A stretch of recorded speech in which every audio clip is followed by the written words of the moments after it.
నమస్తే. Straight talk కార్యక్రమానికి స్వాగతం. 99 TV chief editor and senior journalist Satish గారు మనతో ఉన్నారు.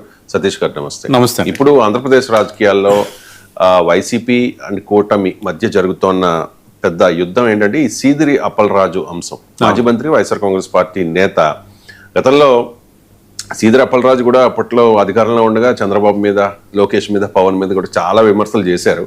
అంటే ఆఫ్ ద రికార్డ్ చెప్తోంది ఏంటంటే ఎక్కడ దొరుకుతాడా, అప్పట్లో మంత్రి కదా, ఎక్కడ దొరుకుతాడా అని చెప్పి చూసారట.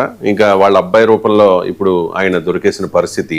అంటే కక్షపూరితం అని చెప్పేసి వైఎస్ఆర్ కాంగ్రెస్ పార్టీ నాయకులు చెప్తుంటే, కాదు చట్టం తన పని తాను చేసుకెళ్తుంది, చట్టం ముందు ఎవరైనా ఒకటే అని చెప్పేసి కూటమి నేతలు, పోలీసులు చెప్తున్న పరిస్థితి. వాళ్ళ అబ్బాయి యాక్సిడెంట్ చేశాడు, అది అనుకోకుండా జరిగింది, ఆయన చనిపోయాడు. దానయ్య అనే గొర్రెల కాపరి ఇప్పుడు వాళ్ళ అబ్బాయిని రక్షించే ప్రయత్నం చేశారు సీదిరి అప్పలరాజు అనేది ఆయన మీద ఉన్న ఆరోపణ. అవును, కేసును పక్కదో పట్టించినందుకు గాను సీదిరి అప్పలరాజు మీద కూడా ఒక క్రిమినల్ కేసు నమోదైంది. అవును, అరెస్ట్ చేయబోతూ ఉన్నారు అనేది మనకున్న సమాచారం. ఏంటి ఈ కేసులో అప్డేట్ ఏంటి?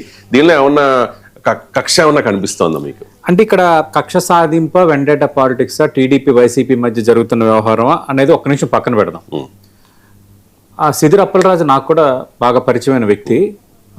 అయితే ఇక్కడ మనం ఫ్యాక్ట్స్ మీద ఆధారపడాలి. మనం బీయింగ్ ఏ మీడియా హౌస్గా, బీయింగ్ ఏ జర్నలిస్ట్గా మనం కొన్ని ఫ్యాక్ట్స్ మీద మాట్లాడితే, యాక్చువల్గా 10 అంటే దాదాపు ఒక 6 రోజులు అయింది.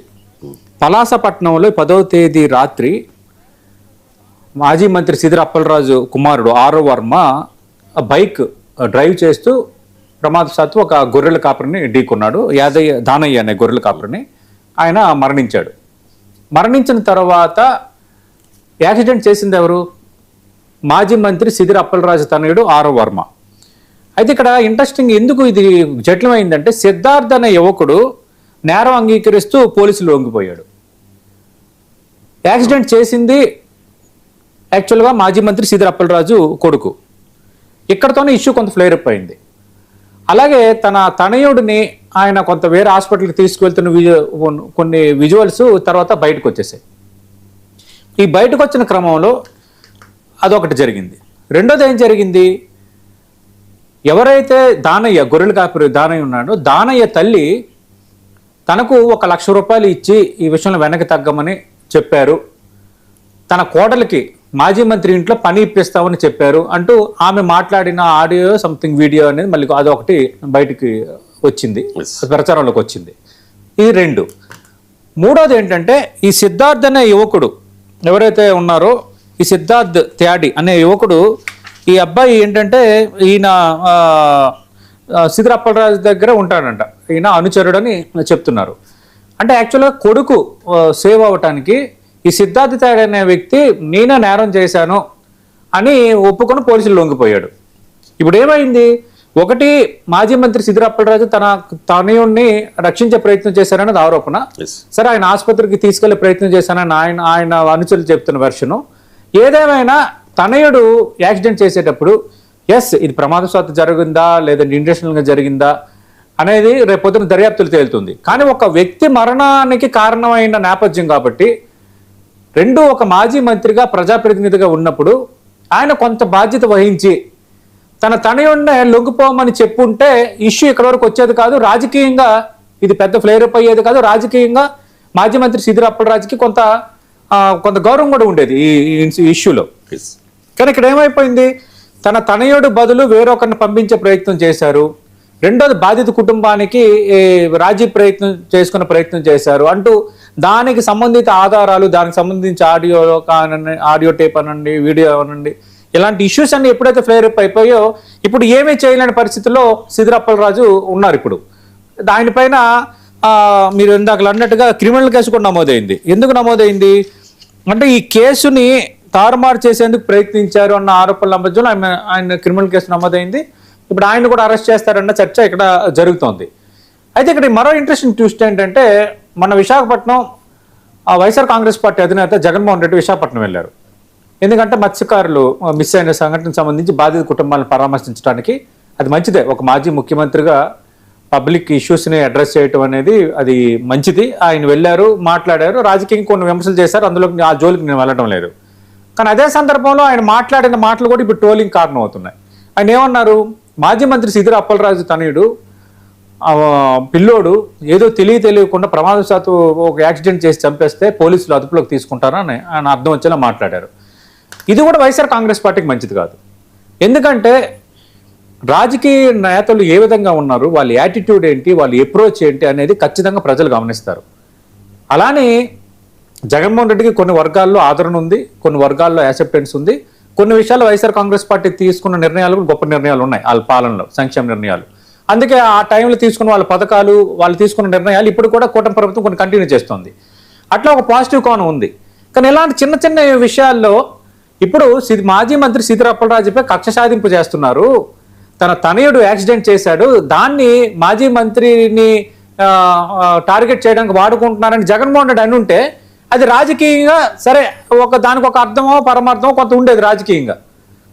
కానీ ఏమన్నారు, ఒక చిన్న పిల్లోడు తెలియకుండా 18 ఏళ్ళు ఆ అబ్బాయి వయసు, ఆరవ్ వర్మ 18 ఏళ్ళు వచ్చాయి. రెండోది ఇంట్రెస్టింగ్ ఏంటంటే కరెక్ట్గా 2 రోజుల ముందు ఆ అబ్బాయికి సంబంధించి ఎల్ఎల్ఆర్ జారీ చేయడం పైన కూడా ఇప్పుడు దర్యాప్తు చేస్తున్నారు. జగన్మోహన్ రెడ్డి ఆ విధంగా అనడం ఇంకా విపక్షాలకు అది అస్త్రం అయిపోయింది. లోకేష్తో పాటు అందరూ దాన్ని పదే ప్రస్తావిస్తున్నారు, సోషల్ మీడియాలో ట్రోల్ అవుతుంది. అంటే 18 ఏళ్ళ పిల్లడు అంటే కాన్షియస్ ఉంటుంది కదా, 18 ఏళ్ళ పిల్లడు అంటే కాన్షియస్ ఉంటుంది కదా. సరే, నేను అదే అంటున్నాను. ఇప్పుడు ఆరవ్ వర్మ అనే వ్యక్తి మాజీ మంత్రి సీదిరి అప్పలరాజు తనయుడు, కావాలని కుదరదు కదా.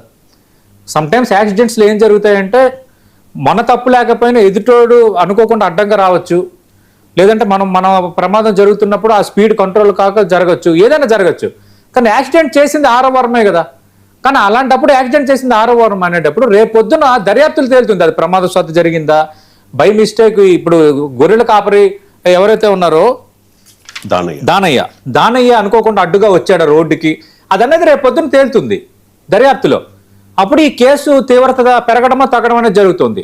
దానికంటే ముందే కొంత దీన్ని ఫ్యాబ్రికేట్ చేసే ప్రయత్నం చేయటం అనేది ఒక రకంగా ఇది రాజకీయ దుర్వినియోగం కింద వస్తుంది. ఆ ఫ్యాబ్రికేషన్లో భాగంగా ఏమైంది, ఆ తనయుడు బదులు ఇంకొకరిని రంగంలో దించడం, తర్వాత జగన్మోహన్ రెడ్డి ఆ విధంగా మాట్లాడటం, తర్వాత తప్పు మీద తప్పు.